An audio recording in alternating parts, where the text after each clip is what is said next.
नमस्कार, कूप प्रेजेंट्स चुनावी हलचल में आप सभी का स्वागत है। मैं हूं स्मृति रस्तोगी। जागरण.com के आज इस शो में हम बात करेंगे उत्तर प्रदेश के विधानसभा चुनाव जो चल रहे हैं उसमें मुस्लिम और दलित वोटर्स का फैक्टर कितना बड़ा और अहम है। इस पर हमारा एनालिसिस होगा, डिस्कशन होगा, हम चर्चा करेंगे इससे जुड़े तमाम पॉइंट्स और फैक्टर्स के बारे में। आज स्टूडियो में मेरा साथ दे रहे हैं प्रत्युष रंजन, जागरण न्यू मीडिया के एग्जीक्यूटिव एडिटर। प्रत्युष, आपका बहुत बहुत स्वागत है। धन्यवाद स्मृति। उत्तर प्रदेश की बात है प्रत्युष, एक इंपॉर्टेंट स्टेट है, बड़ा इसकी विधानसभा के काफ़ी सीटें हैं, इसमें 403 सीटें हैं।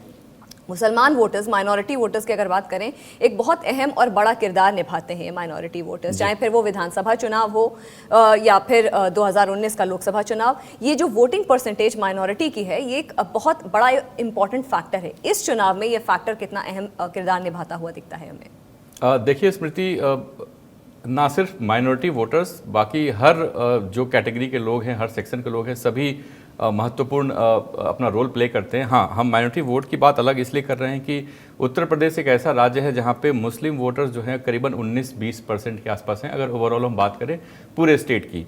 और ऐसे करीबन 20 कंस्टिट्यूंसीज हैं जहाँ पे ये वोट परसेंट उनका उस कंस्टिट्यूंसी में 20% से ज़्यादा है जी। एक रामपुर ऐसा है जहाँ पे 50% से ऊपर की उनकी आबादी है। अगर हम बात करें 30 से 40% की आबादी अगर उनकी कंस्टिट्यूंसीज की, तो उसमें भी करीबन 5 से 6 कंस्टिट्यूंसीज आते हैं। सो ओवरऑल डोमिनेंस है इनका, प्रेजेंस है इनका। और सबसे ज़रूरी है कि प्रेजेंस है, लेकिन जब भी इलेक्शन आते हैं तो अभी तक ये देखा गया है 1-2 इलेक्शन पहले तक कि इनके मतों के बिहेवियर में या मतदान के बिहेवियर में या इनकी थिंकिंग का जो वो एक लाइन होती है, वो एक टाइप थी जो कोई भी पॉलिटिकल पार्टी पकड़ सकती थी। लेकिन अगर हम देखें पिछले 2 से 3 इलेक्शन, अगर 2 इलेक्शन मतलब 2014 का लोकसभा इलेक्शन और 19 का लोकसभा इलेक्शन और 17 की विधानसभा का चुनाव, यूपी का जो खासकर था, इसमें देखें तो मुस्लिम वोटर्स जो है उन्होंने उनके अपने खुद के वोट में मतलब एक साथ एक तरफा वोट उन्होंने नहीं किया। इसको एक्सपर्ट की भाषा में बोलें, जो लगातार बातचीत होती है तो उसमें इसको बोलते हैं स्ट्रैटेजिक शिफ्ट। स्ट्रैटेजिक शिफ्ट हुआ है। पहले क्या होता था कि एक मान लीजिए कांग्रेस है, कांग्रेस ने एक मुस्लिम उम्मीदवार खड़े कर दिए, तो सारे मुस्लिम वोटर्स ने, ऐसा देखा गया है कि सबने उठ के उनको वोट किया। लेकिन जो बदलाव हुआ पीछे कुछ चुनाव में, खासकर यूपी में, वो ये हुआ कि आपको किसको जिताना है, आपको किसको हराना है, ये शिफ्ट आया है एक थिंकिंग में। जो जितनी एनालिसिस होती है, जितनी ग्राउंड से रिपोर्ट आती है, उसके बेसिस पे मैं ये बात बोल रहा हूँ। हो सकता है मैं गलत भी हूँ, लेकिन ये बेसिस पे ये मेरा अपना एजम्पशन है कि वो स्ट्रेटेजिक शिफ्ट ये आया है कि अब जो है वोट उसको करे जो आपके फेवर की बात करता है। वो सामने वो मुस्लिम कैंडिडेट हो या नॉन मुस्लिम कैंडिडेट हो, उसका फर्क नहीं पड़ता। नहीं, मुद्दों पर वोट, मुद्दों पर भी वोट है, लेकिन लास्ट आते आते कुछ चीजें बदलती हैं। यूपी में जो हुआ है, ये बहुत ध्यान देने वाली बात है स्मृति की, जो यूपी में चल रहा है। शायद आपके इसके बारे में आप आगे पढ़ेंगे भी कहीं पे जी। ये एक तरह से वेस्ट बंगाल मॉडल जो था उसको ही वापस दोहराने की तैयारी की गई है। वेस्ट बंगाल में क्या हुआ था कि ममता बनर्जी को जो सारे जो उनको वोट्स मिले हैं, वो उनके कैंडिडेट को मिले हैं उन सारे एरियाज में जहाँ पे मुस्लिम वोटर्स थे लेकिन मुस्लिम कैंडिडेट्स नहीं थे। फिर भी मुस्लिम वोटर्स ने उनके कैंडिडेट को वोट दिया क्योंकि ममता बनर्जी को जिताना है। अखिलेश यादव ने एक इसी मॉडल पे जाने की बहुत कोशिश की, और मुझे लगता है कि ये कोशिश बीजेपी और बाकी जो अलायंस के लोग हैं इंडिया के, ये समझ गए थे पहले। और आप देखें तो ओवैसी का 100 से ऊपर मुस्लिम कैंडिडेट को खड़ा करने का क्या मतलब, कोई मतलब नहीं था कि इस तरह से उन्होंने इस चीज़ को यूपी में लेके आए। कहीं ना कहीं कुछ एक कारण होगा। बीएसपी ने भी मुस्लिम कैंडिडेट को खड़ा करने की कोशिश की, क्योंकि वो स्ट्रैटेजिक शिफ्ट जो दिख रहा था उसको कहीं ना कहीं तोड़ने की कोशिश हुई कि वो एक तरफा वोटिंग ना हो। ये एक बात है। दूसरी बात ये है कि अगर मुस्लिम कम्युनिटी इतनी इंपॉर्टेंट कम्युनिटी है, देश के विकास में सबका विकास होना जरूरी है, और इसी कम्युनिटी ने, ऐसा नहीं है, बीजेपी को भी वोट किया है, कुछ परसेंटेज वोट उनको भी गए हैं, और इसका दावा करते भी हैं बीजेपी के लीडर्स, खुद प्रधानमंत्री भी करते हैं।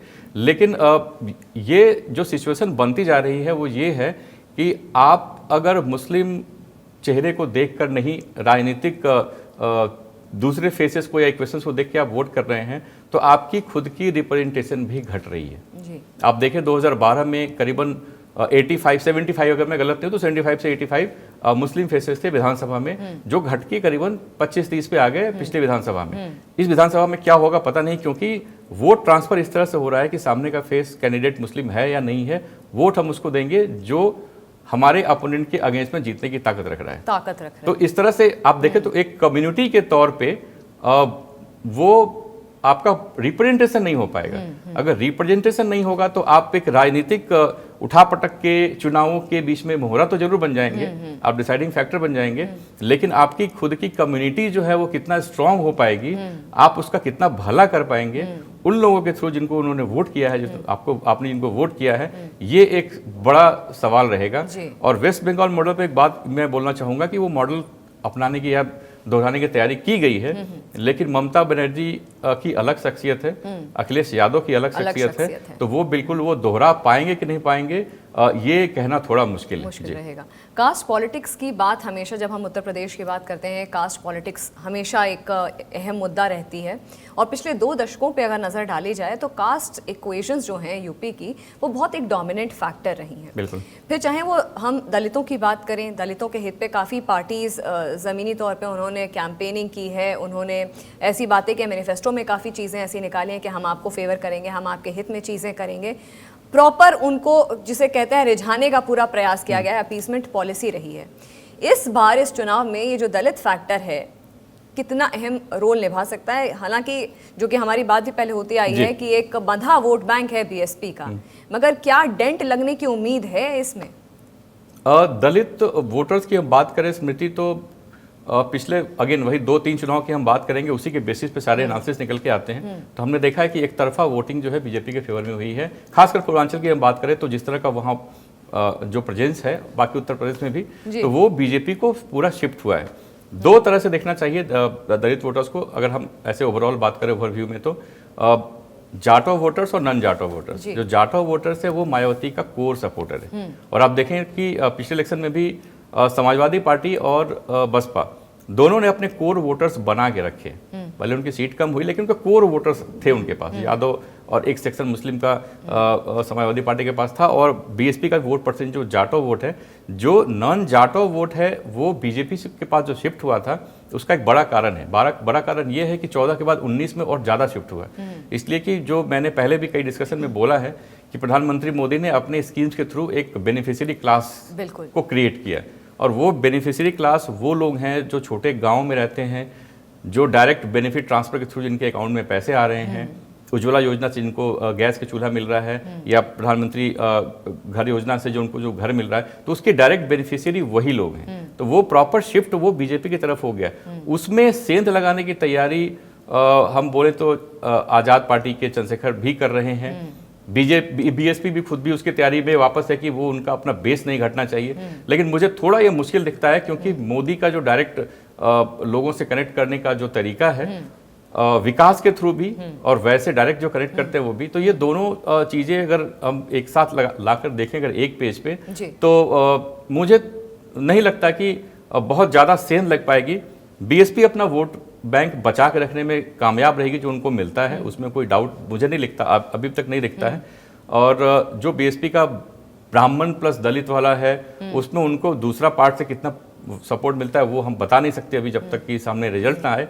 और आज़ाद पार्टी के जो चंद्रशेखर हैं, वो सिर्फ और सिर्फ इसी, उन्होंने भी काफी अपना एक दमखम बनाया है और वोट परसेंट वो लेके पहली बार चुनाव में उतर रहे हैं। हाँ, वो बिल्कुल। तो तैयारी उनकी वही है, तैयारी उनकी वही है, बट कितना सेंध लगा पाएंगे ये अभी कहना बहुत ही मुश्किल है। जी, 10 तारीख के बाद ही ये सब चीजें पिक्चर क्लियर होगी। अच्छा प्रत्युष, आज वाराणसी जो 7वें चरण का जो आखिरी मतदान है उत्तर प्रदेश में, second last phase of voting जो 7 तारीख को है, 7 मार्च को है, उसमें वाराणसी एक इंपॉर्टेंट कॉन्स्टिट्यूएंसी है, प्रधानमंत्री की कॉन्स्टिट्यूएंसी है। उसमें सारी नजरें उस पर रहेंगी कि किस तरीके से क्या कुछ वहाँ वाराणसी में हो रहा है, कैसे वहाँ पे चीज़ें टर्न आउट होती हैं टेबल्स।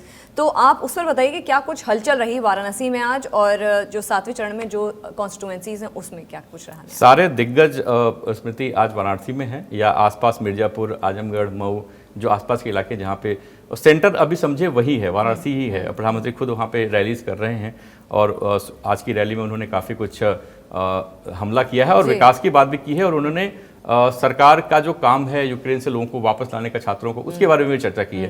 तो मतलब वो ओवरऑल चर्चा कर रहे हैं इस चीज़ को लेके।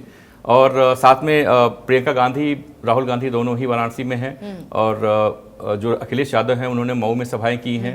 और उसके साथ साथ योगी की सभाएं अलग चल रही हैं। तो सारे लोग जो हैं वो लगातार रैलीज कर रहे हैं, चूंकि आखिरी फेज है और सारी ताकत उन्होंने दम खम सब लगा दिया है कि इस बार जो है जो 7वां जो चरण है वो पूरे के पूरा जो ताकत झोंक दी है सारी पार्टीज ने, पॉलिटिकल पार्टीज ने ग्राउंड लेवल पे। अच्छा, इसी के साथ हमारे पास कुछ इंटरेस्टिंग ट्रेंडिंग कूज हैं जो दिन भर में आज जो हुआ उसको लेकर के, चुनावी हलचल जो कुछ भी रही है ग्राउंड लेवल पे उसको लेकर के आइए नजर डालते हैं। फखरुल हसन चांद, ये पॉलिटिशियन है समाजवादी पार्टी के, इन्होंने सीधा हमला बोला है भाजपा बसपा कांग्रेस की सरकारों में दलितों पिछड़ों मुस्लिम का कोई भला नहीं हुआ और आज समाजवादी पार्टी को हर वर्ग का समर्थन मिल रहा है। भाजपा बसपा का छुपा गठजोड़ दलित मुस्लिम वोट समाजवादी पार्टी में जाने से परेशान है। समाजवादी पार्टी ने भी संगठन में दलितों की भागीदारी के लिए बाबा साहेब वाहिनी का गठन किया है। इन्होंने दलितों के लिए बोला है, मतलब एक कॉन्फिडेंस नजर आ रहा है इस जो लिखा है इन्होंने, उसमें क्लियर कॉन्फिडेंस कि भाई दलित वोटर तो हमारे पास है। कहाँ से ये कॉन्फिडेंस मिल रहा है? जी, ये कॉन्फिडेंस जगाने की कोशिश है जी, ये कॉन्फिडेंस दिखाने की कोशिश है। कॉन्फिडेंस है या नहीं वो तो पता नहीं, क्योंकि हम जैसा हम बात कर रहे थे कि आपके पास मुस्लिम सेक्शन के वोट्स आ रहे हैं, आपके उनके आकलन के हिसाब से आपका अपना यादव वोट बैंक है आपके पास है। जब तक ये, जैसे अभी हमने बात किया कि दलित जो कम्युनिटी है उसका जो वोट परसेंट है वो बीजेपी को ना जाए, बीएसपी को ना जाए, आजाद पार्टी को ना जाए, समाजवादी पार्टी को आए, तो वो आए तभी ये मजबूत स्थिति में होंगे जिसका वो दावा कर रहे हैं। तो उसी को ये कॉन्फिडेंस में दिखाने की कोशिश कर रहे हैं कि ऐसा हो रहा है, ये बोल के शायद अपनी पार्टी का मोराल ऊंचा करने की कोशिश हो रही है। एक और कू है हमारे पास, ये भी विनोद सोनकर जी का कू है। ये पॉलिटिशियन है, अनुसूचित समाज को सामाजिक आर्थिक और राजनीतिक प्रतिनिधित्व जितना भाजपा सरकार में मिला है उतना किसी सरकार में नहीं मिला। उसी का परिणाम है कि आज अनुसूचित समाज बसपा सपा को छोड़कर भाजपा पर पूर्ण विश्वास कर रहा है। जी, ये इस पोस्ट के बारे में मैं ये बोलूँगा स्मृति की, जो हमने अभी बात की कि सरकार ने, बीजेपी सरकार ने पिछले 7 सालों में जो एक बेनिफिशियरी क्लास जो खड़ा किया है, उसके मेजर जो लोग जिनको उसका लाभ मिला है वो अनुसूचित जाति जनजाति के लोग ही आते हैं और वो डायरेक्ट कनेक्ट में हैं सरकार के थ्रू, जो इनका फायदा उनको मिल रहा है। तो ये इन तक फायदा पहुंचाना एक बहुत बड़ी जीत है अगर ये हो रहा है तो बिल्कुल ये, क्योंकि अंतिम व्यक्ति तक सरकार के सारी पॉलिसीज पहुंच रही हैं तो उनका भला हो रहा है। क्योंकि दलित वोट बैंक एक ऐसा वोट बैंक है जो सरकारें बदलने, अगर अपने पे आ जाए तो सरकारें बदलना उनके लिए कोई प्रॉब्लम की बात नहीं है अगर एक साथ खड़े हो जाएं तो वो अगर शांत दिख रहा है पिछले 1-2 इलेक्शन से, इसका मतलब है कि उस तक चीजें तो पहुंच रही हैं। खुश, और खासकर कोविड के टाइम की बात करी जाए तो कोविड के टाइम पे सरकार ने काफी कुछ ऐसी पॉलिसीज, नीतियां निकाली हैं जिनका डायरेक्ट बेनिफिट मुझे लगता है अनुसूचित जाति और जनजाति तक पहुंचा। जी बिल्कुल। अच्छा, कुछ रिएक्शंस भी हैं हमारे पास, आइए उन पर नजर डालते हैं। आम जनता के रिएक्शंस हैं ये। संजीत हैं, कह रहे हैं स्टेट इलेक्शंस 2022 पर दलितों और मुसलमानों का वोट तो सबको चाहिए, लेकिन उनका हक देने में सबको आफत आ जाती है। हर चुनाव उन्हें रिझाया जाता है और चुनाव खत्म होते ही फिर उनके मुद्दे भी वैसे ही गायब कर दिए जाते हैं जैसे उनकी कोई अहमियत ही नहीं हो। कितना वास्ता रखते हैं इस पोस्ट से? बिल्कुल, बहुत सही बात है और हमने इस पे कल भी चर्चा की थी कि आप